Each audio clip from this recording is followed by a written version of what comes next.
What's up, y'all? Thank you so much for tuning back in to Scorpio TV.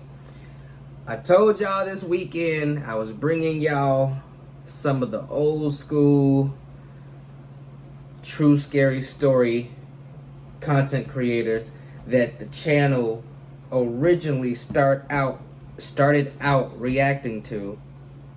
Yeah, I think I said that right. So y'all know I had to bring y'all Unit 522. It's been so long since we'd had Unit on the channel. So for y'all who've been, waiting for a while, I mean not waiting, for y'all who've been like following the channel for a while, when I told y'all last weekend that I was gonna be hitting y'all with some of the storytellers that I used to watch all the time, Unit 522 is definitely one of those ones, if not the number one, tied with like Mr. Nightmare or Corpse Husband or someone like that. But Corpse Husband doesn't really do much true scary stories. Now he has like a bunch of like Among Us and the Imposter games. So Unit 522, I had to bring him back, man, because I'm looking at his, all his uploads of content. This man has stayed consistent as hell, and I don't understand how he doesn't have 1 million subscribers yet. So before you watch the video, please, if you haven't already, take the chance to go and subscribe to Unit 522 and make sure that his bell icon is tapped so you will get notified every time he drops new content. His content is dope as fuck. If y'all look at the older videos in my channel, like I said, it's been months since we had Unit 522 on the channel. If I'm remembering correctly, it might have been a year since we've had him on the channel, but I know it's at least been a couple of months. I haven't had Unit 522 on the channel like at all this year, unless I'm just not remembering, but I'm pretty sure I haven't. So my bad to Mr. 522. He's back now. And this time we have 3 creepy stories submitted by subscribers based on true events, number 30, uploaded September 10th, 2021. Now, I used to watch all of his videos and I basically forgot where the fuck I left off at with the based on true events, because I was doing like that whole, all of those type videos like in chronological, in numerical order, like, how they were coming, like number 1, number 2, number 3, number 4, number 5, and like that.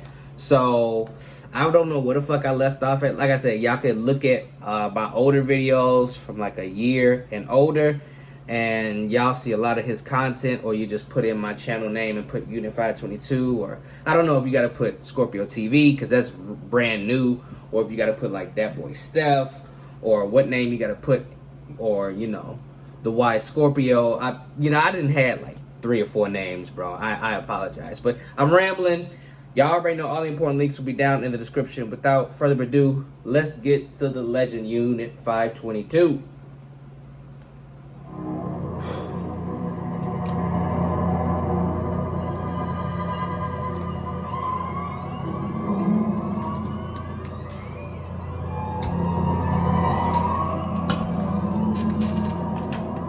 Let me light my candle. Y'all know how I do with this creepy shit. I used to live with my dad in Georgia in a somewhat isolated area. For reference, I'm a female, and I was 13 at the time. My dad owned 5 acres of land, and a bunch of our relatives lived on the same property. There was a long driveway that branched off into separate mud and gravel driveways. Normally during the weeknights, I would finish my homework, and then decide if I wanted to listen to my stereo or watch some paranormal shows. On the night in question, I would say it was around 9 p.m. I was getting settled down for the night when suddenly, out of nowhere, there came a tap on my bedroom window. That almost got me. My bedroom was on the 2nd floor, and there were no trees near my window for someone to climb up. Most of my family were away at the time, so right away, I was a bit freaked out. There was a large TV stand in front of the window, which obscured my view. I went downstairs and searched through the kitchen and the living room to see if anyone was outside. My dad usually worked late nights, so I was unfortunately home alone at the time. I thought maybe my dad had forgotten his house keys, Always. and I started walking towards the front door to check if he was there. Don't open it. I couldn't see his car in the driveway, since he usually parks by the front door window. Directly behind the living room is a sliding glass door with long blinds. The light on the back porch was on, and I could see a silhouette of someone standing on my back porch. Oh, wow. Panic took Okay. over. I Alright. knew that it wasn't my father, and I didn't know if the door was locked. If I just stood there, I would give the intruder the chance to enter the house, so I bolted to the door to make sure it was locked. I stuck my hands through the blinds, too afraid to look outside. Thankfully, it was locked. I then ran to the kitchen and grabbed a huge knife to protect myself, and then went back upstairs into my bedroom. Right as I turned my light off, there came a loud bang outside my window. I hid in my closet and called my dad to let him know what was going on. He confirmed that no one should be at the house and said that he was heading over right away before he hung up. The speaker's loud. I called the cops, and the dispatch informed me that the nearest unit was about 25 minutes away. Damn! I waited in the closet with a knife ready to strike at whoever entered my room. The banging noises continued, and they sounded as if they were coming from every direction, almost as if there was more than one lunatic outside trying to get in. Might be. My dad and the police got there at the same time, but by then, the assailants were gone. The officers conducted a quick search of the property before taking my statement. My dad told me afterward that they saw multiple sets of footprints in the mud going all the way around the house. See? I'm not sure what was scarier, seeing the figure on the back porch, or knowing that there was multiple people there. Nothing ever came of it, and to this day, I still have no clue why they were there.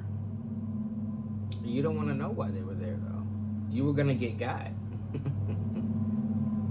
This happened to me when I was going to school in Los Angeles during the spring of 2012.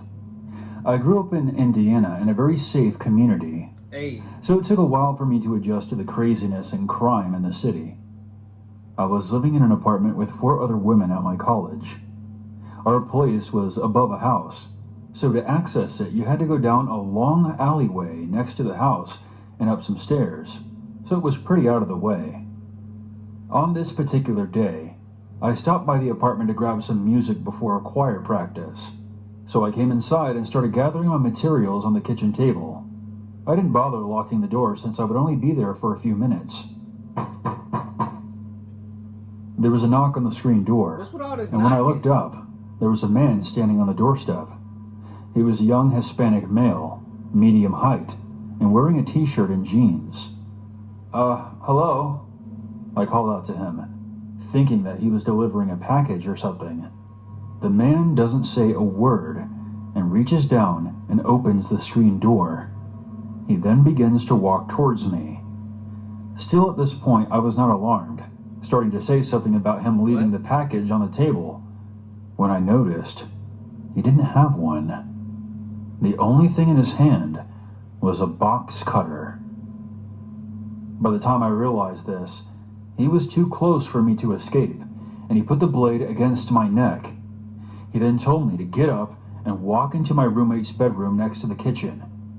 He locks the door and pushes me onto the bed. My mind is racing the whole time, telling myself that he probably just wants to rob me and that I will let him take whatever he wants. As I'm sitting on the bed, he starts looking around the room.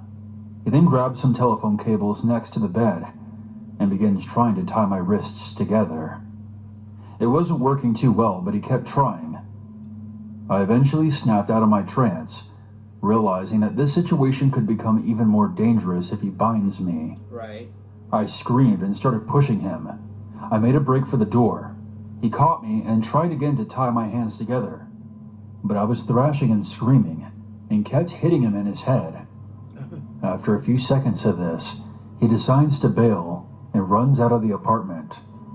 I followed him, screaming for help. One of my neighbors who lived in the house under our apartment came out within seconds and saw the guy running down the alley and chased him into the street. We called the cops, and they came right away. I ended up going down to the station, where I worked with a police sketch artist on a composite that ended up being posted on the television. They caught the guy within a week. The police officer who responded to the scene said that there was a local gang that required new members to cut off the nipples of women and bring them back as an offering. Ever since this experience, I always tell people to lock their doors, even if they're just stopping by to grab a few things. The fuck? You're better off safe than sorry. Cutting off their nipples? What the fuck kind of gang is this? What the fuck? That's like... In 1987, weird shit. I was 12 years old. I grew up in a third world country in Africa. I remember that outside of my village, there were these massive rock formations that me and my friends would often play in. One of our favorite games was hide and seek. One day all the children got together and planned on having the biggest hide and seek game we had ever played. Myself and 2 others were selected as the seekers, and we would count to 50 in an alley behind the marketplace and then look for the hiders in the rocks. It don't sound good.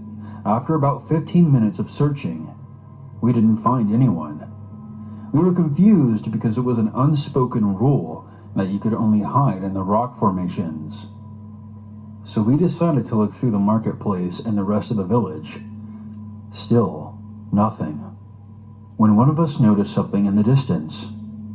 For some context, beyond the cluster of rocks was a desert that expanded for miles. There were these unmoving figures on the horizon. The best way to describe them is that they looked like scarecrows. Oh, hell no. Small scarecrows hoisted onto pikes sticking out of the ground. We ran back to our village screaming. Everything else is a blur to me. I only remember certain parts. Chaos broke out in the village. Our huts were burned to the ground. Damn. And my father threw me onto a truck before he was gunned down in front of me. Nearly everyone I knew died that day. Damn. My name is Samuel O'Brien, and I am originally from Somalia. What happened to my people is often referred to as the Isaac Genocide.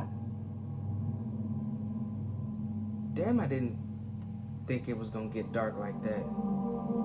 Fuck. Hey everyone, thank you for tuning into this episode of Based on True Events. If you enjoyed these narrations and would like your story to be featured in this series, please send in your written experience to unit522stories@outlook.com. I look forward to hearing from you. Until next time, I'm your Uncle Unit, and as always, never forget. There's always a reason to be afraid. I forgot about that.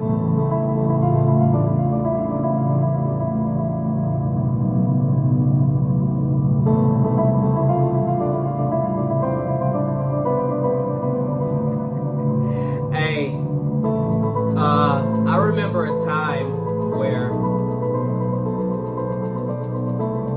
I was watching like Gator Martin, well Gator now, he reacted to a Unit 522 scary story video, and when the outro music came on, he started dancing, scrunched his face up. Like, that shit was hilarious. I've been thinking for the longest time, dude, like, I gotta get back into the Unit 522 and shit like that. Like I said, bro, when the channel first started, Unit 522 and Mr. Nightmare were my go-to guys for the scary stories, for the true scary stories and shit. So, and Dr. Horror, even though he's no longer active, which is very unfortunate, but he had some of the scariest content. Like, realistically, I believe Dr. Horror and Mr. Nightmare were my first 2 true scary story guys, and then somehow I migrated over to Unit 522, so those were my official, like, 3, if I'm remembering correctly. But man, like, that last story was so fucked up. Like, it got dark so fast. Like, I did not know it was gonna go in that direction. I'm sorry with that one, bro. Man, it felt good. This feels good to get back to like the roots of the channel, just like I did like a month or two ago when I had watched like a whole bunch of creepypastas. Because again, creepypastas were also, you know, a big thing for the channel when I first started it.